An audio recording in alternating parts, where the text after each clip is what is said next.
Bonjour, nous allons aujourd'hui parler de la fonction publique en traitant le sujet suivant. Quel avenir pour la fonction publique? Commençons.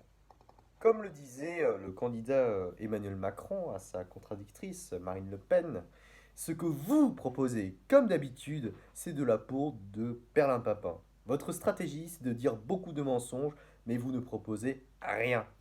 En effet, si beaucoup de candidats à la présidentielle de 2007 ont souhaité une refonte irréaliste de la fonction publique, d'aucuns proposent des solutions réalistes. Par exemple, comment aurait-il été possible d'embaucher des agents pour le contrôle des frontières tant que la France se trouve liée aux accords de Schengen? Mortifière, la proposition de la candidate Le Pen semblait davantage compromettre l'avenir de la fonction publique. Là se joue ainsi l'avenir de la fonction publique. Elle se modernisera par des réformes adaptées aux problématiques à venir, tout en conservant les acquis qui ont déjà su faire leurs preuves. Pour l'heure, une loi de transformation de la fonction publique du 6 août 2019, LTFP, a déjà posé les prémices d'une modernisation de la fonction publique. La fonction publique peut se définir comme l'ensemble des agents qui occupent des emplois civils de l'État dans les collectivités territoriales ou dans les établissements publics. Elle est au service de l'État qui correspond à la personne morale, laquelle représente la nation à l'intérieur ou à l'extérieur d'un territoire délimité par des frontières. Et les fonctionnaires sont soumis au droit public, c'est-à-dire un droit qui est dérogatoire. Et à cet égard, Georges Clemenceau disait que aucun gouvernement n'acceptera jamais que les agents des services publics soient assimilés aux ouvriers des entreprises privées parce que cette assimilation n'est ni raisonnable ni légitime. Le principal texte qui régit leurs droits et obligations est la loi du 13 juillet 1983. Quant au mot avenir, il peut renvoyer à la projection que l'on s'en fait d'une chose à son futur. Ici, l'avenir peut être compris de manière opposée. Soit il est question de la réduction des effectifs de la fonction publique, voire jusqu'à sa suppression, soit on doit comprendre la question posée comme une réflexion pour faire évoluer de manière positive la fonction publique. Quand on évoque le sujet de la fonction publique, faut-il rappeler son but?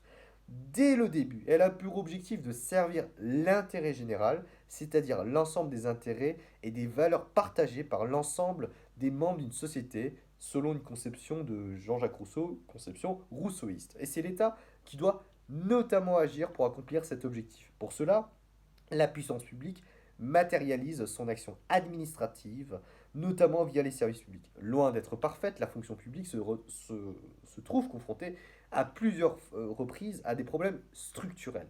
Par exemple, au lendemain de la Seconde Guerre mondiale, a eu lieu de nombreuses épurations au sein de l'administration.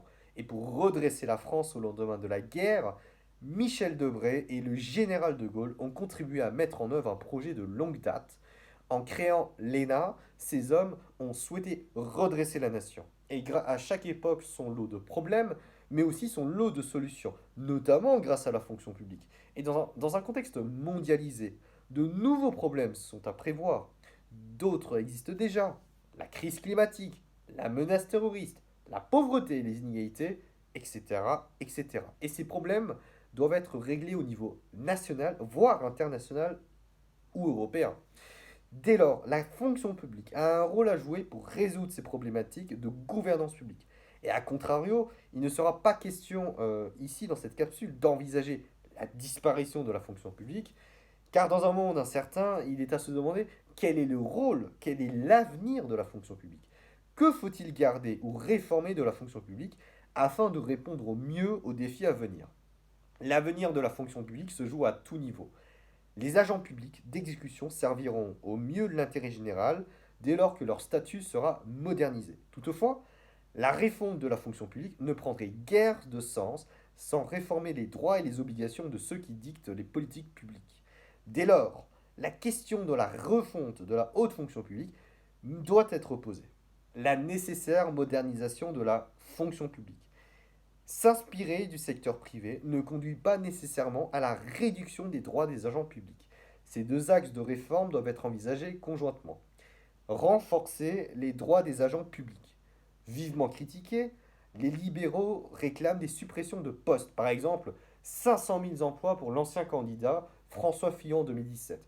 Peu séduisante, l'argument de la sécurité de l'emploi de la fonction publique ne semble plus tant séduire la jeunesse, celle-ci préférant travailler dans le privé ou dans la Startup Nation.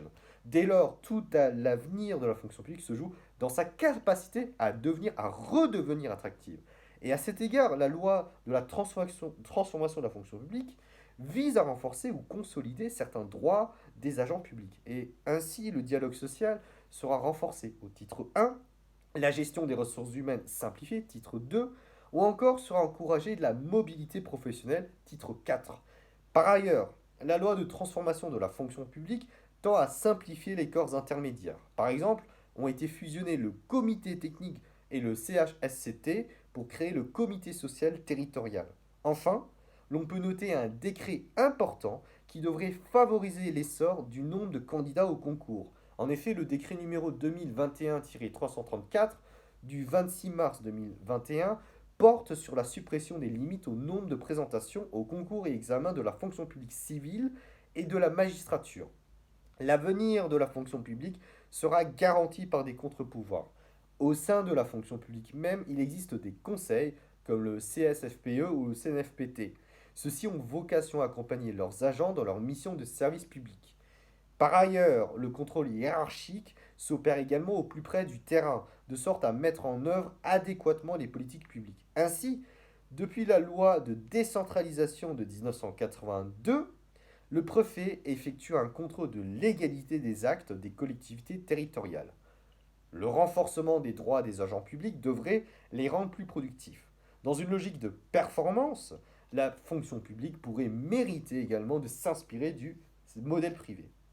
S'inspirer du modèle privé, est-ce une bonne idée ou pas? Depuis l'adoption du traité de Maastricht de 1992 et du TSCG de 2012, les États membres de l'Union européenne doivent inscrire leur politique budgétaire dans une logique de rigueur. Et c'est pour cela qu'avait été mise en place la LOLF en 2001. L'idée était de passer d'une logique de moyens à une logique de résultats.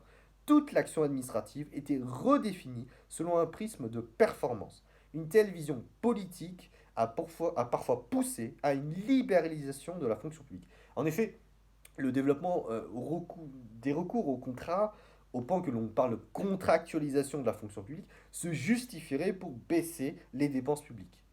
Mais une autre vision peut être défendue.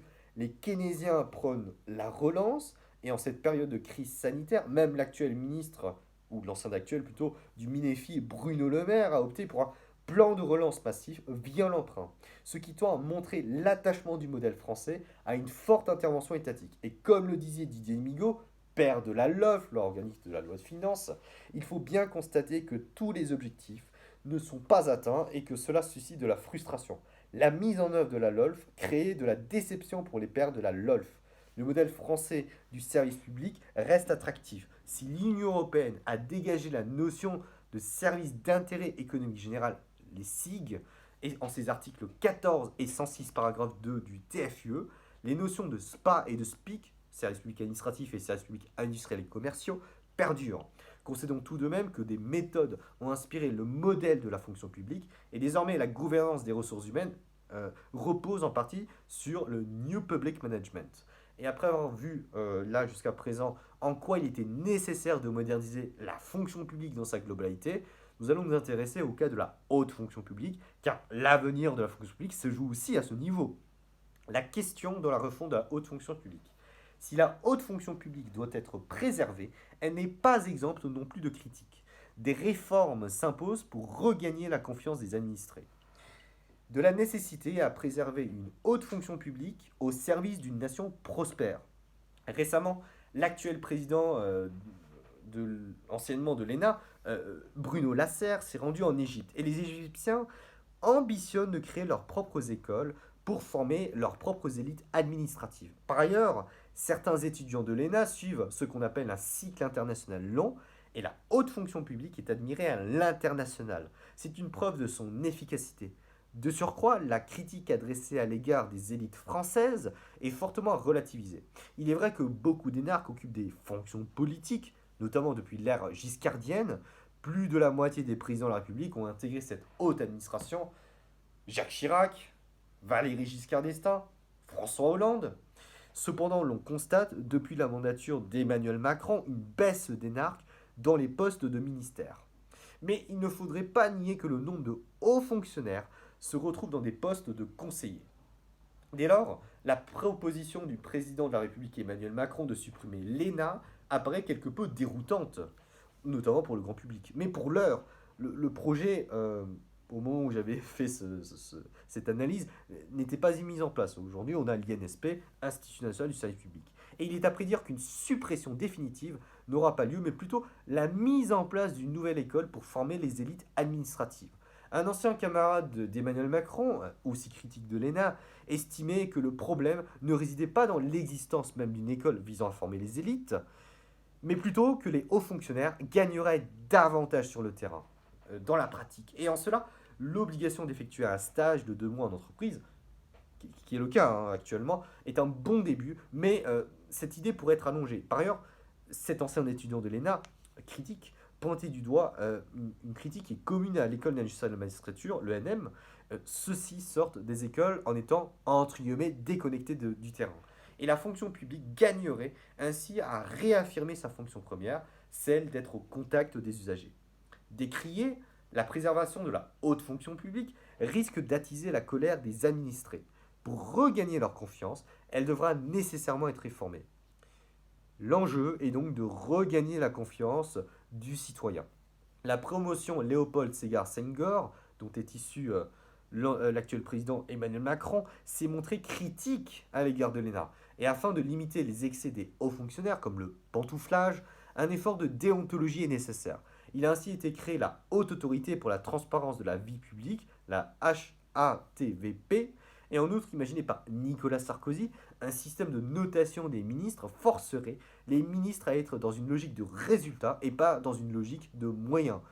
Enfin, le développement d'autres contre-pouvoirs contribue à renouer le lien avec les usagers et ainsi le développement d'organismes publics, par exemple les autorités administratives indépendantes, les AI, se justifient pour la préservation des droits et des libertés fondamentales. Et la récente affaire de Michel Zecler a été dénoncée par le défenseur des droits. Celui-ci agit au niveau national de sorte à prémunir d'éventuels recours devant la Cour européenne contre la France. Mais la question du désamour des Français à l'égard de leurs gouvernants réside peut-être dans l'organisation territoriale même de la nation. En effet, la crise de la Covid-19 a montré les limites du centralisme. Certains prônent davantage de décentralisation, comme le professeur Géraldine Chavrier, et il n'est pas encore question de réformer l'État unitaire français en État fédéral. Il reste que le principe de libre administration doit être réaffirmé. Et les élus locaux, dont le président des maires de France, François Baroin, avaient déjà alerté des dérives de l'exécutif. Aujourd'hui, le Parlement semble être ce qu'on appelle une chambre d'enregistrement. Alors que chez nos voisins allemands, la crise semble être gérée à tout niveau. S'agissant des décisions stratégiques concernant la Covid-19, il y avait la chancelière Angela Merkel qui devait avoir systématiquement avoir l'aval des élus des États fédérés et du Parlement. Une autre conception de la fonction publique allemande et d'entre d'autres États du monde, en Europe, mais également en Afrique ou bref, dans tous les continents. À chacun sa vision de la fonction publique et de sa modernisation. Nous ne sommes pas le seul pays qui sommes touchés par ces problématiques-là.